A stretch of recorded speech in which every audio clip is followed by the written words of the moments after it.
Have you ever stood in church, right in front of the altar, and felt like the weight of your whole life was crashing down on you? That was the day the altar wept.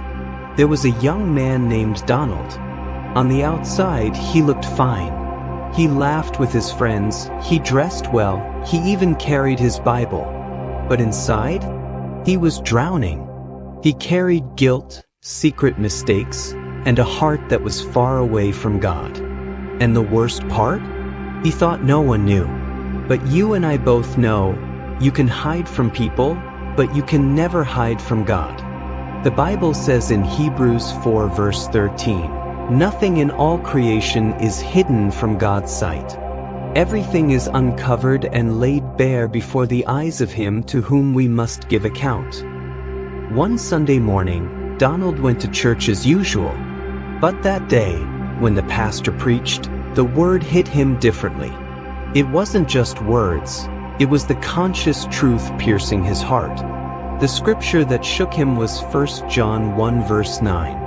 "If we confess our sins, He is faithful and just to forgive us our sins and to cleanse us from all unrighteousness."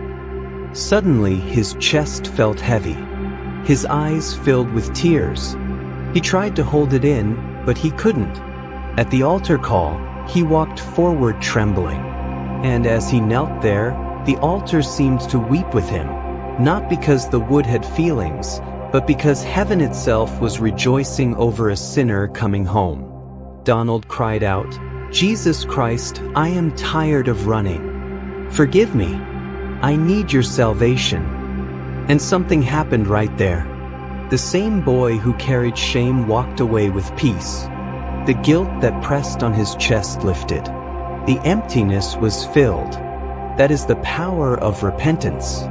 That is the beauty of God's mercy.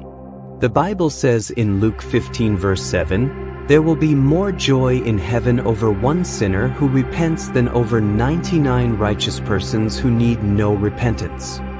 At that altar, mercy met Donald, and restoration began.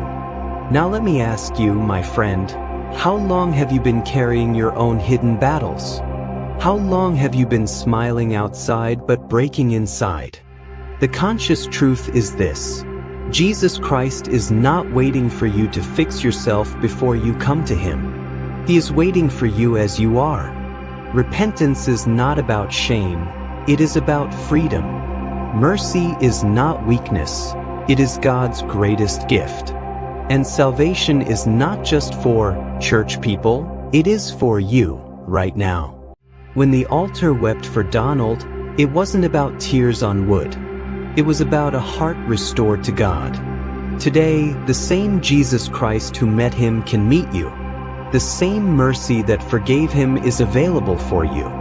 And the same restoration that lifted him can lift you too. Will you let the altar weep for you? Or will you keep pretending you're fine? The Bible says in Romans 10 verse 9, "If you declare with your mouth, 'Jesus is Lord,' and believe in your heart that God raised him from the dead, you will be saved." So don't wait. Choose repentance. Choose mercy. Choose restoration. Choose Jesus.